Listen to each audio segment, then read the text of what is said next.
Hello and welcome back to another episode of the LexCon Crypto Show. We are excited that you're here.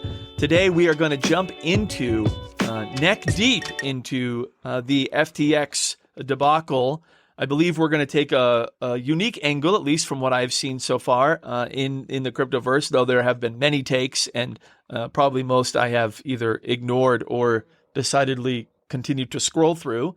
But hopefully we could give you a perspective and some thoughts from the angle of bad reactive regulation, really thinking about reactive regulation and how government officials, regulators, and Congress are rattling their swords now, claiming that they need to be acting and do something to help the retail investor. We want to talk about that a little bit today.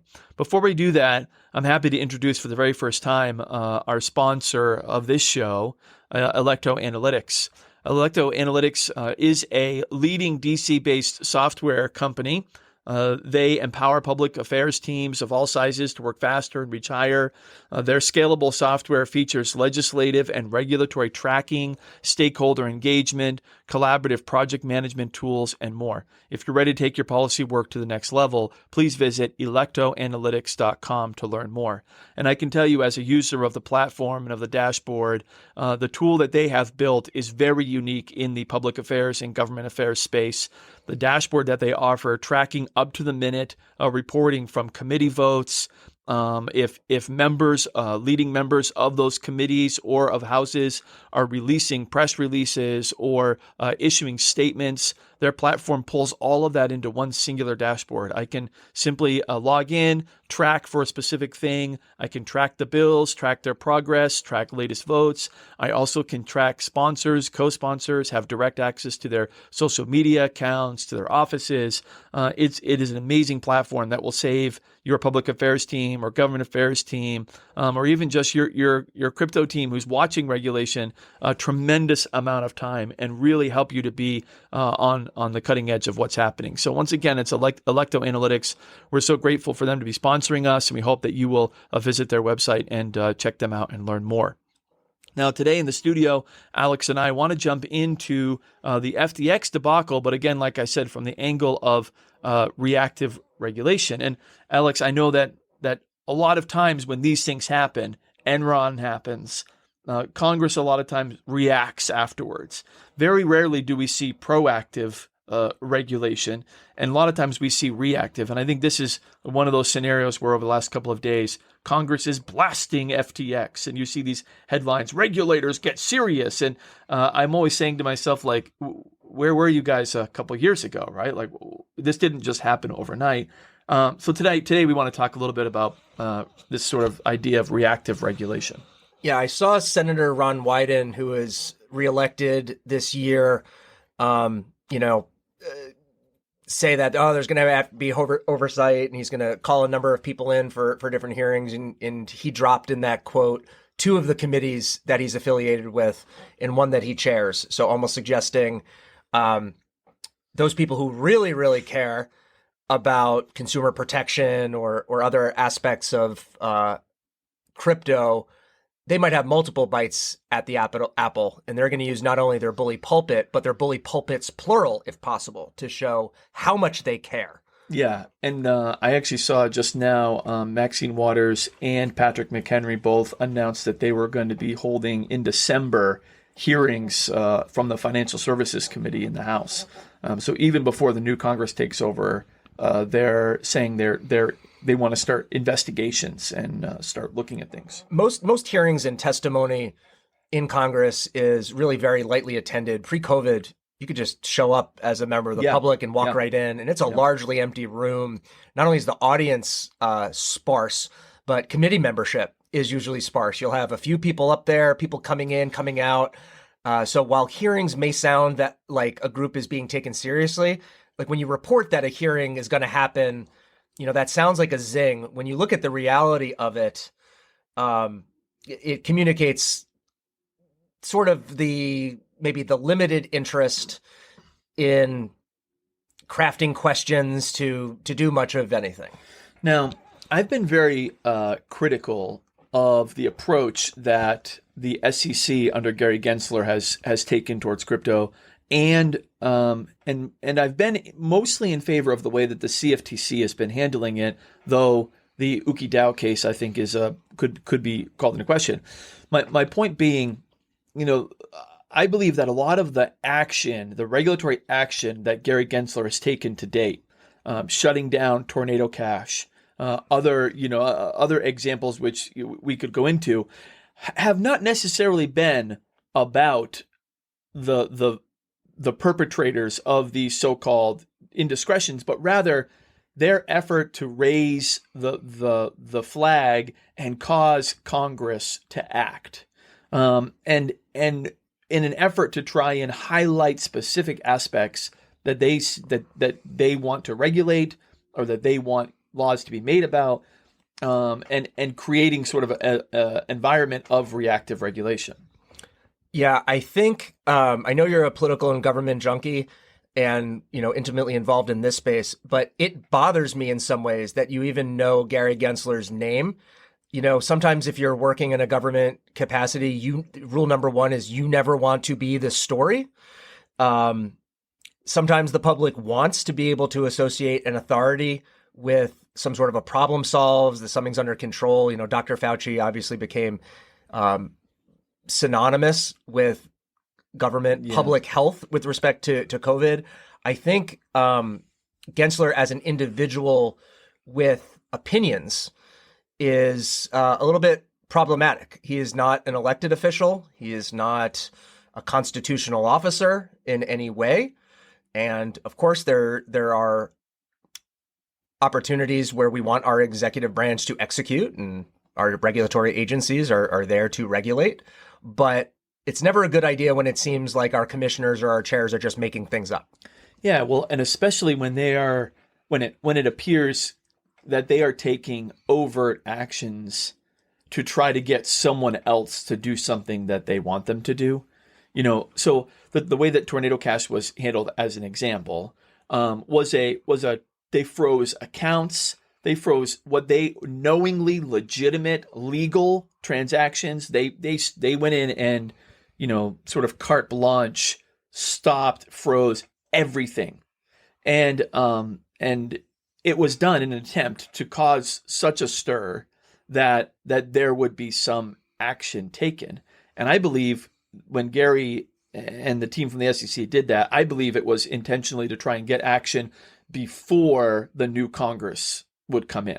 That obviously clearly didn't happen.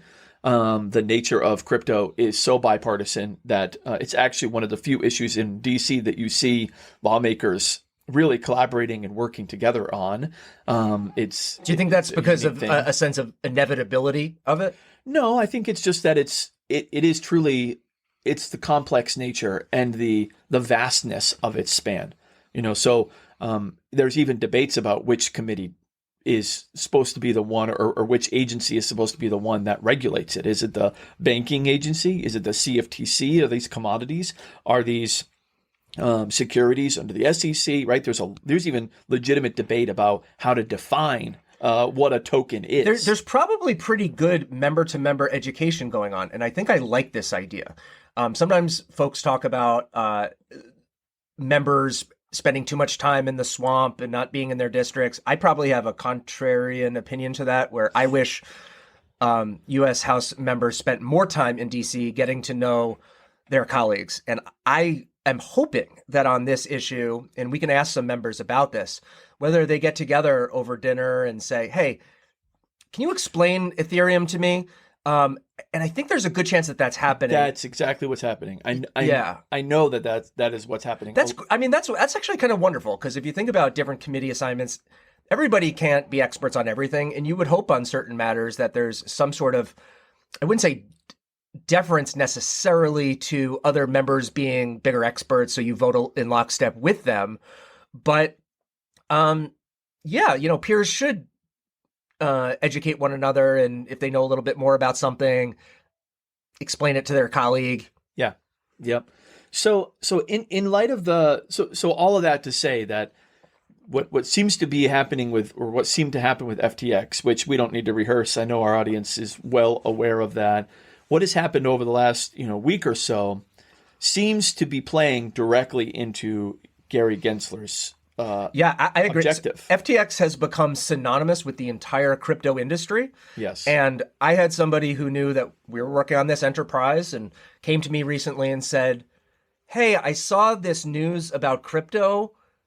And they almost like trailed off like mid-sentence. That what they were really asking was like, how does this affect you? And almost assuming that everybody in any way involved in crypto, Web3, blockchain, that all of a sudden perhaps it's over. And FTX, we should probably like disclose that we don't have to disclose really any conflicts of interest or interactions with FTX. None of the work that I've done in investment, fintech has necessitated engaging in FTX in really any way. I've never even had an account on FTX, which is kind of... I haven't avoided it, but I just haven't had to. There are so many service providers out there. Yeah, I have always just used someone else. I never really did it. Even though my propensity towards anything that Tom Brady would recommend would have influenced me here, but it did not. And that's actually, let's talk about Tom Brady for a second. Not only because we're New Englanders, but there were some reports, some paranoid reports that SBF's Twitter account was being zapped of followers, or tweets were being deleted, and apparently it was just folks who had retweeted him had unretweeted. And I mean, some of those are going back, months and years at this point. They went through and cleaned them out. Their PR firms got to work on everybody's account. See, I'm glad that after you said they, which is my least favorite word, there is no they, right? Part of our role for you listeners is to demystify who the who's are on this stuff. And you're absolutely right. There are PR firms, and it was their job to literally scroll back and to disassociate themselves with him. You probably did see, though, the very awkward TikTok of Tom Brady in him, where he kind of like, I think it's a joke. Some people didn't get that it's a joke, where SBF says, where Tom Brady says, oh, we're going to do a bunch of TikToks together. And he's like, oh, grown. And he's like, I'm a nerd. I don't like being on camera very much. This isn't my jam. It wasn't that he awkwardly walked away. He was playing the part of somebody who was awkward about being a telegenic face of a business. Yes. No, I mean, their relationship was clearly transactional. Was very transactional. And it was just dropped off as soon as the checks stopped coming. Or as soon as the PR damage was greater than the value of the checks that were being delivered. And that's helpful in this era of influencers, to show how loose relationships are. If you have if you're a celebrity and you have a TikTok video with somebody and you say, I'm here with my very good friend. Yeah. My very good friend means this is the first time I'm meeting this person and I'm getting paid. If you're a serious crypto trader, though, I can't imagine a Tom Brady commercial really tipped your hand. Like I have a hard time believing that they were heavily influenced by those things. But let's sort of think about a little bit of a bigger picture as the FTX thing unfolds. Of course, regulators, in order to appear that they're doing their job, have to start to say dramatic things. I hate all the artifice related to that. What it means is, even when they're walking in the hall, when press is around and they're known to be on this committee, they need to like sort of be shaking their heads, and to look like, oh, I'm very upset. I can't stand that.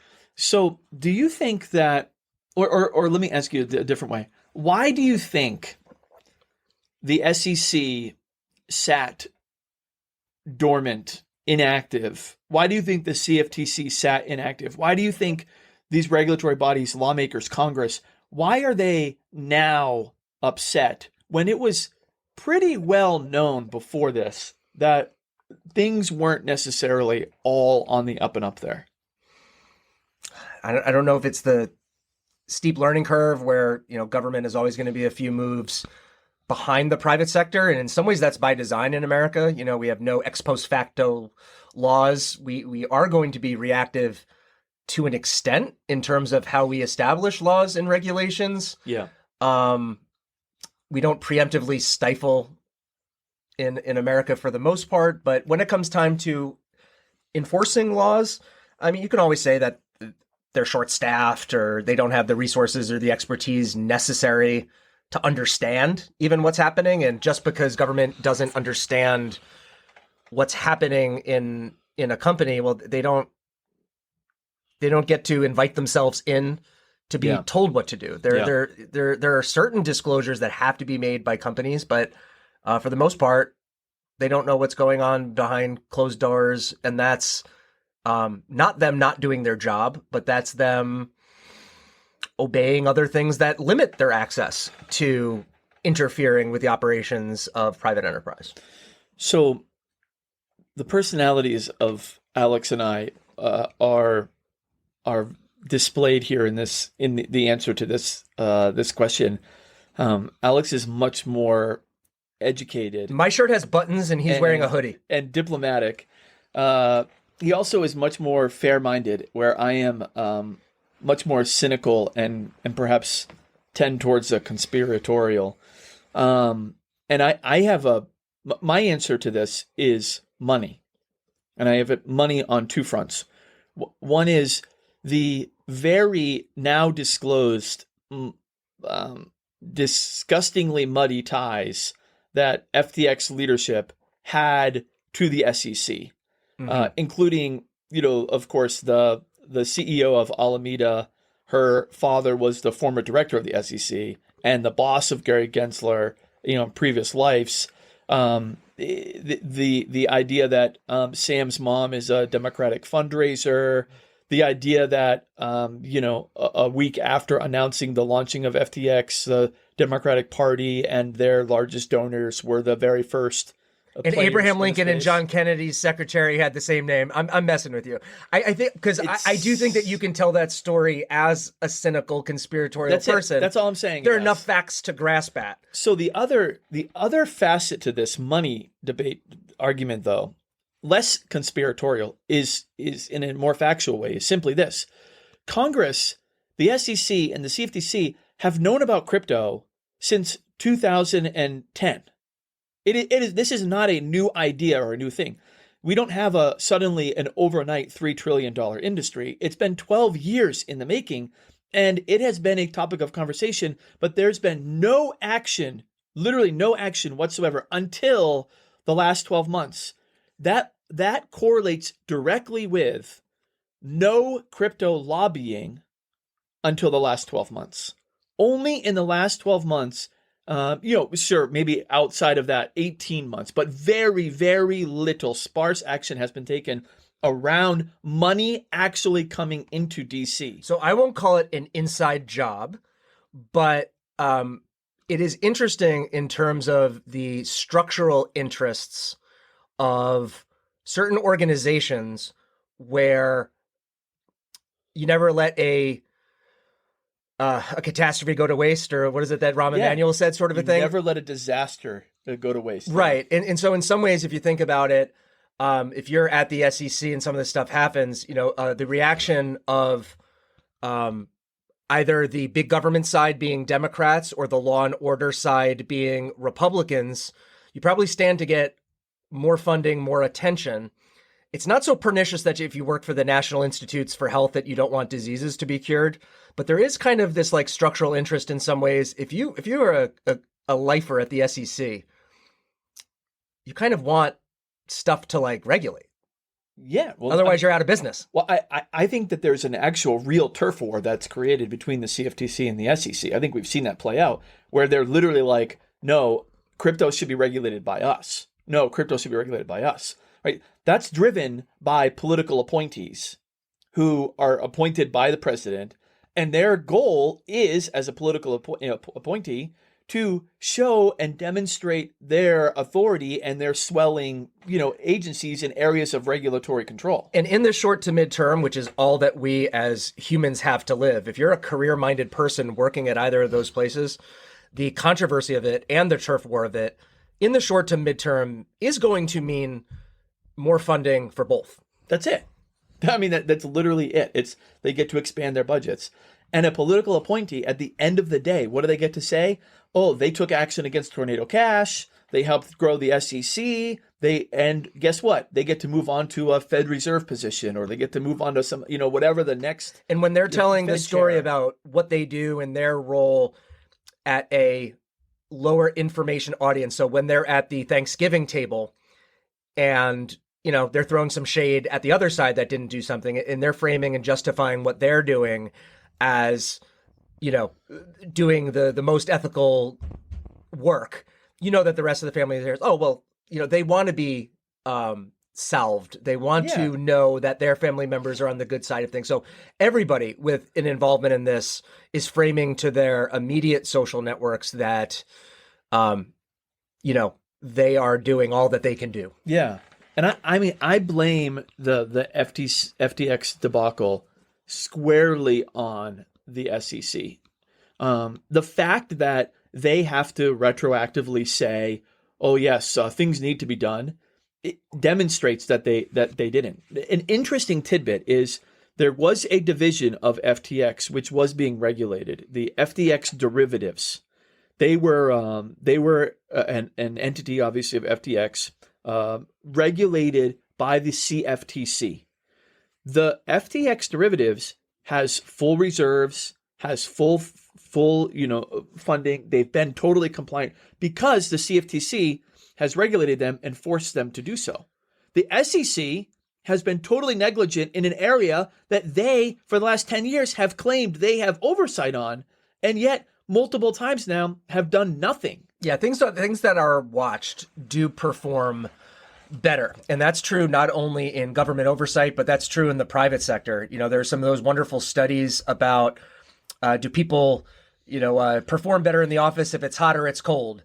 And, you make all these little adjustments. And if people know that what they're doing is being measured, they improve and they keep improving. Sunlight is the best disinfectant in many ways. Again, I'm okay with some of the reactive stuff, because if you're proactive, that can be violative of other democratic values that we have, lowercase d.